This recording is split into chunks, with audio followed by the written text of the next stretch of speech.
Okay, so why do we have these farm commodity support programs anyway? We've got gotten a snapshot of what American agriculture looks like today in terms of the size distribution of farms. But what are the reasons that people say we should have farm supports?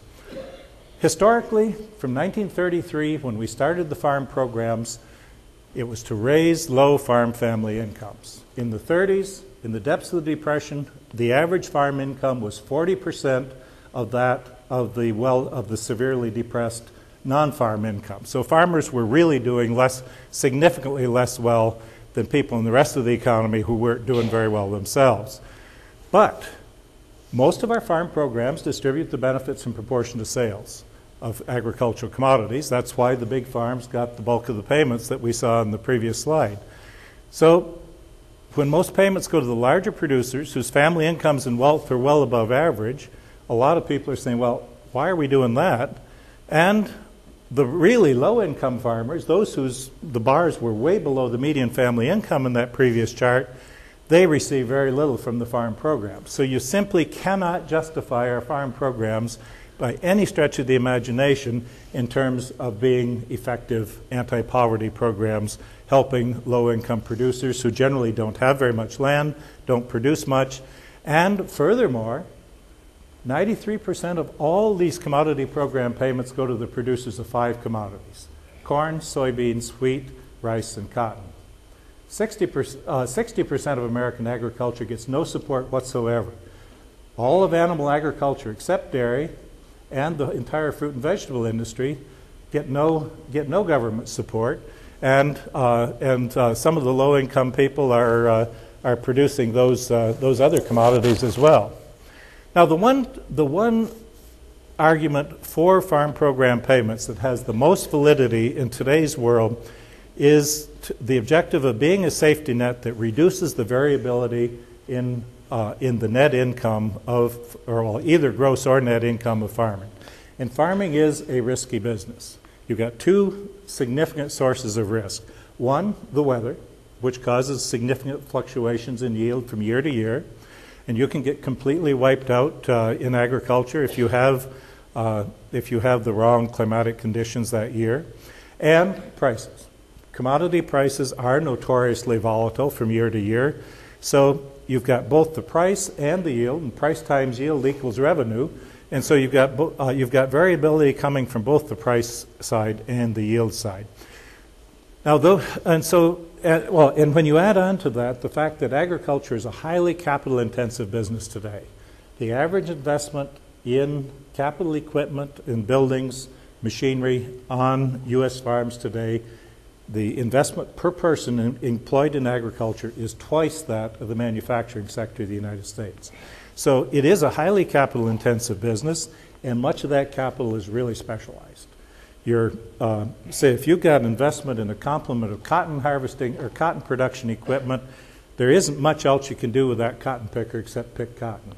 You can't roost very many chickens in it, you can't milk very many cows in it, you can't combine much corn or soybeans with it. You pay that $150,000, $200,000 for that cotton picker, it's a sunk investment. You either use it for cotton production or you don't. And so when returns are so volatile, there are many who argue that there is a valid justification for government providing a safety net against devastating drops in revenue.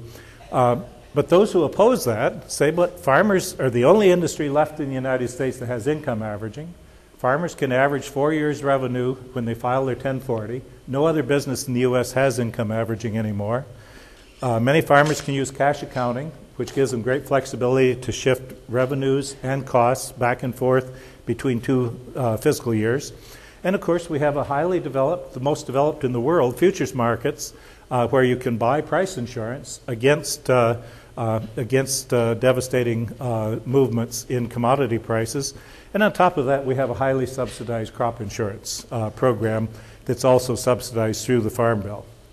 But when all the dust is settled, this is the one place where there may well be a justification for government involvement. But it probably isn't a program that distributes the benefits the same way we do today. This thing tends to go to sleep pretty fast. Okay, promoting rural development is another of the arguments. Well, if anything, farm program payments, in distributing payments in proportion to sales so that the bulk of the payments go to the largest producers, if anything, they've put more liquidity in the hands of the largest farmers and made it easier to buy up neighboring farms, consolidate, increase the average size of operation, and actually end up reducing the number of people employed in agriculture. And what rural development is really about is creating more jobs off the farm in rural areas. And so there isn't much in the present farm program payments that you can say does much to facilitate rural development. Others say we need farm program payments to increase competitiveness, but in general the farm program payments get capitalized into the price of farmland. They contribute to that inflation of farmland values, and over time this raises the U.S. cost of production and undercuts our international competitiveness. Second, what really matters for competitiveness, on top of the natural fertility of the soil we're blessed with here in the Midwest, is public investments in agricultural research and in infrastructure. Low cost of transportation, higher productivity, those are the two most important things to complement our natural fertility of our soil and good climatic conditions. But yet we've been reducing the public investments in infrastructure and research. The locks and dams on the Mississippi are falling apart. We've been cutting back on research investments. Others say we need the farm program payments or the commodity programs to increase food security, but this isn't really a credible problem when we sell a third of what we produce overseas. It's pretty hard to construe an environment in which the U.S. would lack food security as a result of even a pretty significant crop failure. And what really matters in food insecurity at the household level is income, that it's a poverty problem, that people can't afford to access the food that is available in the market. And again, whereas our food stamp program in the Farm Bill addresses this directly, our farm commodity programs do nothing to put more purchasing power in the hands of people who otherwise couldn't afford a reasonable diet.